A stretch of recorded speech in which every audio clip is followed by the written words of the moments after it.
Hi everyone and welcome to a new video. Today we're going to be talking about one-handed shooting, something which you don't see very often in the game.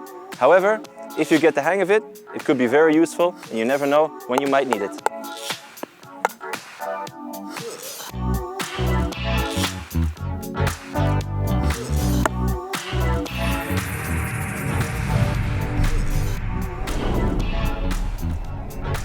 So there are a few different ways in which you can do one-handed shooting. You can use your left arm, you can use your right hand or your left hand.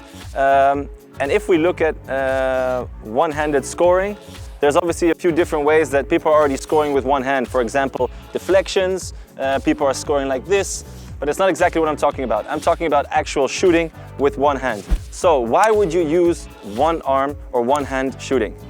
The difference between one-handed or two-handed shooting might not be that much, but it could just make the difference between scoring or reaching or not. For example, if I want to hit the ball here and I reach with my arms and I can't reach, by letting go with one hand and extending with the other, maybe I can reach. So that's what it's going to do.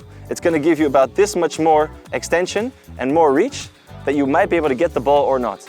Sometimes it might be a diving action, but it doesn't have to be. It could also be a pass coming or where you lay it off to the left and then with one hand you shoot.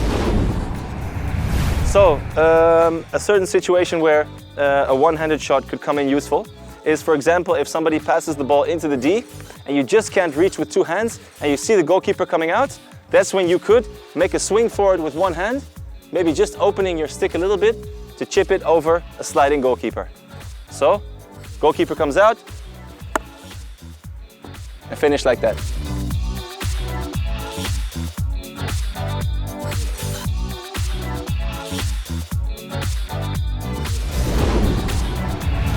So we just did the forehand shot, the one-handed forehand shot, and now we're going to try and see if we can find some kind of reverse shot using one hand. If you would reverse shot with one hand, with the left, doesn't really get you anything because it doesn't get you more extension, and because usually the shot is like this, if you use your right hand, it might get you a little bit more extension, but it doesn't really get you anything. So shots like that, you can get power, but it doesn't really make any sense to use one hand instead of two.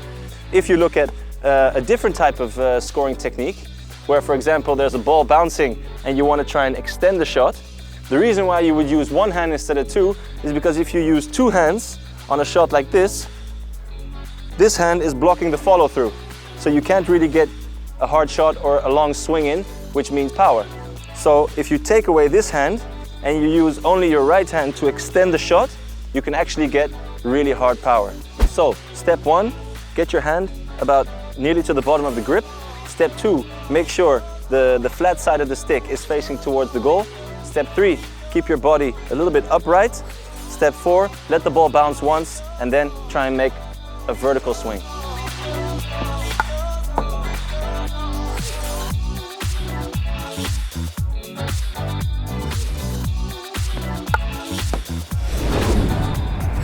So, what would make it a real game situation would be that, for example, you're starting here and you're coming in the ball and one of your teammates passes you the ball on your forehand, and what you're going to do is you're going to try and extend it instead of receiving it.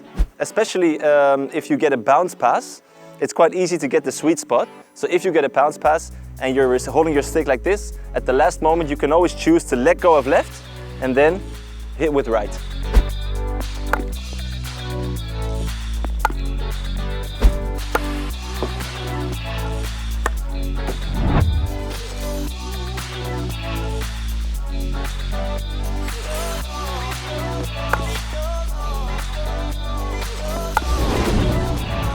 Hey guys, I hope you liked that video. If you did, hit the like button. And if you want to see more videos, make sure you subscribe to the channel by hitting this button. And otherwise, if you have any comments, leave them down below and I'll try and get back to you. See ya.